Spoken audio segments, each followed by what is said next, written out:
Hi there, and welcome to part 6 of the most frequently used 1000 nouns in German. We have a ton of stuff to cover today, so let's start with words we recognize from English. Zentrale would be like headquarters or the center of operations. Der Onkel is the uncle. Das Wunder, like one of the 7 world wonders, is wonder. Die Szene is a scene in a movie or TV show. Das Original means the original. Der Stil is the style. Der Titel means the title. Paradies would be paradise, and die Serie would be a series, like a TV show.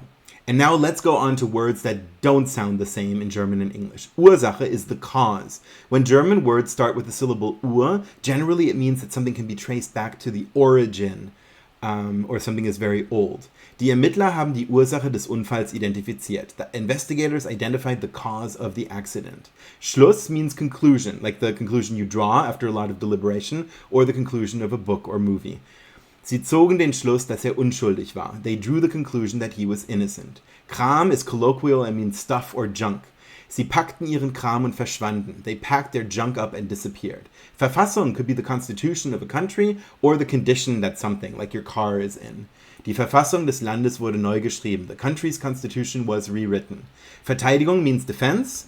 Die Mannschaft hat eine starke Verteidigung aufgebaut. The team built up a strong defense. Schreibtisch literally means writing table, and we use it as to mean desk. Der Autor hat den Roman an seinem Schreibtisch geschrieben. The author wrote the novel at his desk. Einsatz is really difficult to translate into English, but it means operation, deployment. You know, when people who are wearing a uniform go out on a call, like firefighters or police officers or soldiers. It can also mean commitment in a work sense, like your boss can praise you for your commitment. Lobt deinen Einsatz. He praises your commitment. Nach einem Polizeieinsatz im Zug kommt es zu Verspätungen. This is a very frequent announcement in German trains, but in English it sounds like almost like nonsense. There are delays after a police operation on the train. Auftritt means appearance or performance. Die Band hatte ihren ersten Auftritt. The band had their first performance. Grossmutter means grandmother. Meine Großmutter lebt nicht mehr. My grandmother isn't alive anymore. Stoff could be the substance of, a work of fiction, or it can literally mean fabric or material. Sie wählte den Stoff für ihr neues Kleid. She chose the fabric for her new dress. Firma means company. In English, a firm would be like where lawyers or architects work, but in German, it can be all types of companies. Die Firma hat ein neues Produkt. The company has a new product. Vorsicht means caution. When you yell it out, Vorsicht, it could also mean be careful. Sie übten Vorsicht beim Klettern des Baums. They exercised caution as they climbed the tree.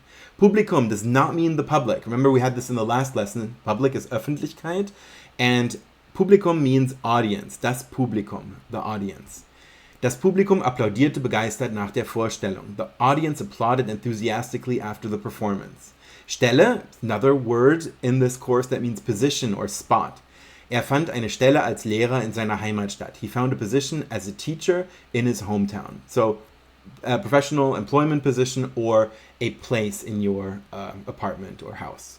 Versprechen means promise. Sie hat ihr Versprechen gehalten. She kept her promise. In German, we don't keep a promise, we hold a promise. Grenze means border or limit. Die Wanderer überquerten die Grenze bei Sonnenaufgang. The hikers crossed the border at sunrise. Kirche means church. Remember to pronounce it with the sh sound, with your tongue touching your bottom teeth. Otherwise, when you say sh, it sounds like Kirche, and it means cherry. Die Gemeinde hat die Kirche für das Fest geschmückt. The community decorated the church for the festival. Rätsel is a riddle or a puzzle. Das Kind löste das Rätsel ohne Hilfe. The child solved the riddle without help. Mauer is a wall outside, not the wall inside your house. Die Künstler haben die Mauer bunt bemalt. The artists painted the wall colorfully. Geld means money. Sie hat Geld für ihre Reise gespart. She saved money for her trip. Gegenwart is the present as opposed to future or past. Muss in der Gegenwart leben. He has to live in the present. Einladung is an invitation. Sie hat die Einladungen verschickt. She sent out the invitations. And lastly, Wunsch means wish. So our example sentence here is, ihr größter Wunsch war es, die Welt zu sehen. Her greatest wish was to see the world. Now, let's go and practice. If you are on deutschable.com/nouns, then you can use the practice quiz, which I highly recommend. If you're watching this on YouTube or Facebook or some other channel, I highly recommend going to deutschable.com/nouns.